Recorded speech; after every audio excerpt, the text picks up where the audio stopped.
Hello friends, welcome to my channel study for you. So guys, जैसा कि आज जो आपका एसएससी एमटीएस का 21 जुलाई का फर्स्ट शिफ्ट का एग्ज़ाम हो गया दोस्तों, जिसका जो है मैं आपको बिल्कुल 100% एक्यूरेट आंसर के साथ जो है इस वीडियो में बताऊंगा। तो देख लेते हैं कि किस प्रकार के जो है आज आपके 21 जुलाई के फर्स्ट शिफ्ट के एग्ज़ाम में जो है प्रश्न पूछे गए हैं।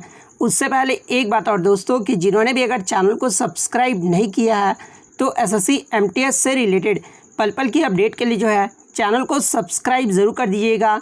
और बगल में ही आपको एक बेल आइकन यानी घंटे का निशान भी दिख रहा होगा, तो आप उसे भी जो है ज़रूर प्रेस कर दीजिएगा।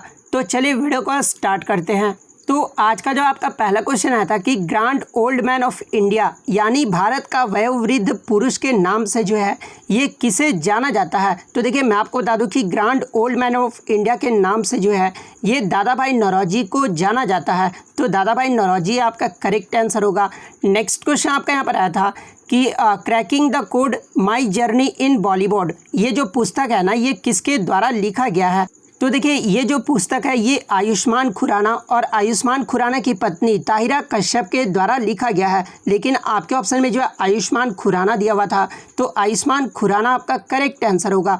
नेक्स्ट आपका यहाँ पर आता है कि जुबिन मेहता ने अब तक जो है कितने ग्रैमी अवार्ड जीते हैं। तो देखिए, ये जो आपका ग्रैमी अवार्ड है ना, ये संगीत के क्षेत्र में दिया जाता है और जुबिन मेहता ने अब तक जो है 5 बार ग्रैमी अवार्ड जीत चुके हैं। तो 5 बार आपका करेक्ट आंसर होगा। बात कर ले ग्रैमी पुरस्कार की शुरुआत ये जो है कब हुआ था। तो देखिए, ग्रैमी पुरस्कार की जो शुरुआत है ना, ये 4 मई 1959 को हुआ था। तो ये भी आपको ध्यान में रखना है। इसके अलावा यहाँ से प्रश्न ये भी पूछा जाता है कि भारत के प्रथम व्यक्ति कौन है जिन्होंने ग्रैमी अवार्ड जीता था। तो देखिए, भारत के जो प्रथम व्यक्ति थे जिन्होंने ग्रैमी अवार्ड जीता था, ये पंडित रविशंकर थे। पंडित रविशंकर को जो पहला ग्रैमी अवार्ड है ना, ये 1968 में प्रदान किया गया था। और पंडित रविशंकर जो है अब तक 5 ग्रैमी अवार्ड जीत चुके हैं। तो भारत की तरफ से 2 ऐसे व्यक्ति हैं जो 5 ग्रैमी अवार्ड जीत चुके हैं। एक तो आपके जुबिन मेहता हो गए और सेकंड आपका पंडित रविशंकर हो गए। तो ये भी आपको ध्यान में रखना है। वहीं आगे के शिफ्ट में पूछा जाए कि ग्रैमी अवार्ड जीतने वाले एकमात्र भारतीय महिला कौन है, तो ये तन्वी शाह है। तो ये भी आपको ध्यान में रखना है। इसके अलावा अगर पूछा जाए ए.आर. रहमान को जो है कितने ग्रैमी अवार्ड दिया गया है, तो देखिए ए.आर. रहमान ने अब तक जो है 2 ग्रैमी अवार्ड भी जीते हैं। तो ये फैक्ट भी आपको ध्यान में रखना है। नेक्स्ट आपका यहाँ पर आया था कि mahogany trees are found in which type of forest, यानी जो ये आपके महोगनी के जो पेड़ है ना, ये किस प्रकार के वन में पाए जाते हैं। तो देखिए, ये जो आपके महोगनी के पेड़ होते हैं ये आपके ट्रॉपिकल एवरग्रीन फॉरेस्ट, जिसे ट्रॉपिकल रेन फॉरेस्ट भी कहा जाता है, यानी उष्णकटिबंधीय सदाबहार वन में जो है ये आपके महोगनी के पेड़ पाए जाते हैं।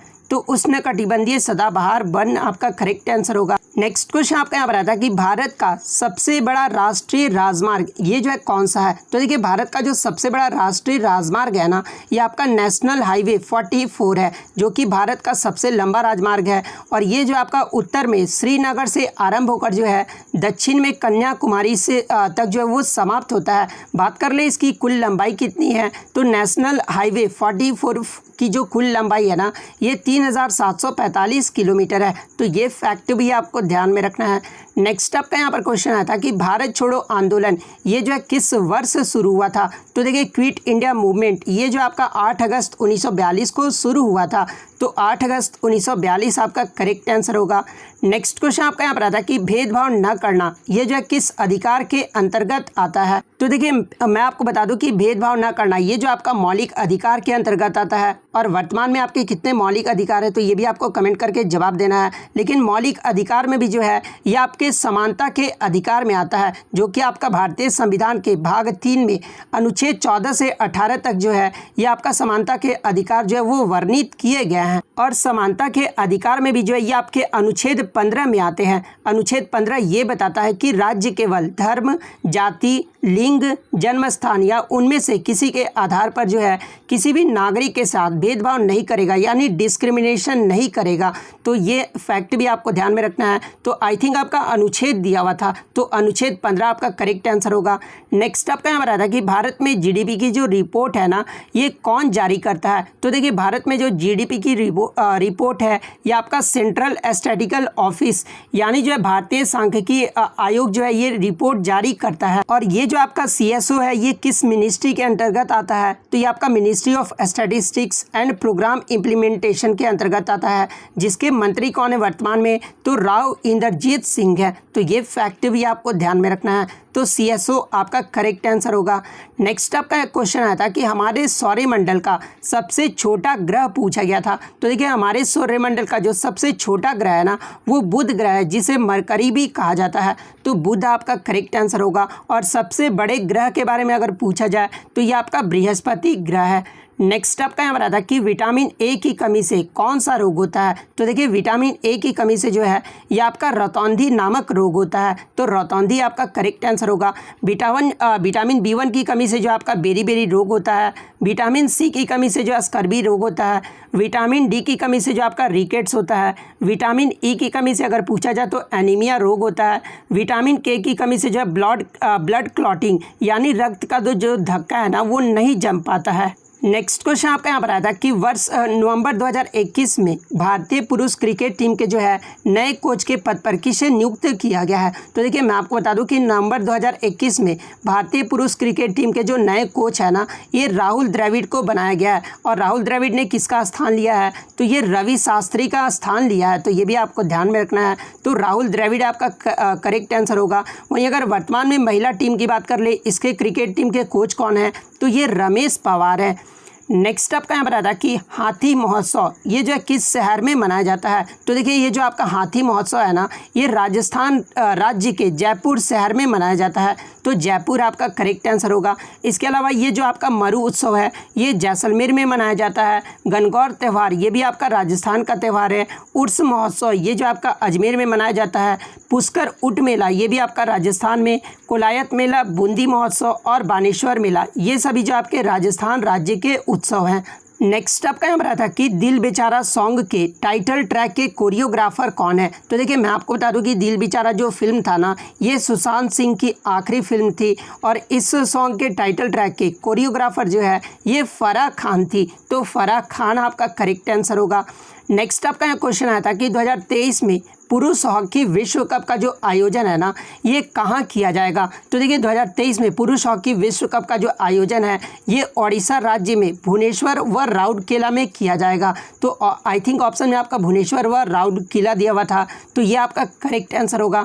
बात कर ले महिला हॉकी विश्व कप जो आपका 2022 में ये कहाँ पर आयोजित किया जाएगा? तो ये आपका स्पेन व नीदरलैंड में आयोजित किया जाएगा। इसके अलावा यहाँ से ये भी प्रश्न पूछा गया है कि 2018 का जो पुरुष हॉकी विश्व कप हुआ था इसका आयोजन कहाँ किया गया था? तो देखिए इसका भी जो आयोजन है ना वो ओडिशा राज्य में किया गया था। जिसके विजेता कौन रहे थे? तो विजेता भी आपको ध्यान में रखना है कि 2018 का जो विजेता रहा था ये बेल्जियम टीम रहा था। और उप विजेता की बात कर लेना तो नीदरलैंड टीम रहा था। तो ये फैक्ट भी आपको ध्यान में रखना है। नेक्स्ट आपका यहाँ पर आया था कि दिल्ली सल्तनत की पहली महिला शासिका पूछा गया था। तो देखिए दिल्ली सल्तनत की जो पहली महिला शासिका थी ना ये इल्तुतमिश की पुत्री रजिया सुल्तान थी। तो रजिया सुल्तान आपका करेक्ट आंसर होगा। रजिया सुल्तान जो है ये दिल्ली के सल्तनत पे कब से कब तक रही थी? तो ये 1236 से लेकर 40 तक जो है ये इनका कार्यकाल रहा था। नेक्स्ट आपका यहाँ पर क्वेश्चन आया था कि धन विधेयक के संबंध में प्रावधान ये जो है किस अनुच्छेद में वर्णित है? तो देखिए मनी बिल के संबंध में जो आपका प्रावधान है ना ये अनुच्छेद 110 में है। और बात कर ले कि ये जो मनी बिल है ये किसके द्वारा प्रस्तुत किया जाता है? तो ये लोकसभा में प्रस्तुत किया जाता है। और इसके अलावा कोई कोई भी विधेयक धन विधेयक है या नहीं इसका जो फैसला लेने का अधिकार है ना ये लोकसभा के स्पीकर द्वारा किया जाता है। तो ये फैक्ट भी आपको ध्यान में रखना है। नेक्स्ट आपका यहाँ पर आता है कि निम्नलिखित में से कौन सा महाराष्ट्र का लोक नृत्य है? तो ऑप्शन में आपका लावनी दिया हुआ था। तो देखिए ये जो आपका लावनी है ना ये महाराष्ट्र राज्य का लोक नृत्य है। तो लावनी आपका करेक्ट आंसर होगा। इसके अलावा लेजिम, नकटा, गफा, बोहड़ा, दही कला, पावरी नाच ये सब जो आपके महाराष्ट्र राज्य के नृत्य हैं। नेक्स्ट आपका यहाँ पर आया था कि भगवान महावीर ने किस वर्ष की आयु में जो है गृह त्याग किया था। तो देखिए भगवान महावीर के द्वारा 30 वर्ष की आयु में जो है गृह त्याग किया गया था। तो 30 वर्ष आपका करेक्ट आंसर होगा। और ये जो आपके भगवान महावीर थे ना, ये जैन धर्म के 24वें तीर्थंकर थे। तो ये भी आपको ध्यान में रखना है। तो इतने क्वेश्चन जो है आज मुझे बच्चों के द्वारा मिले हैं जो कि 100% रियल और ऑथेंटिक हैं।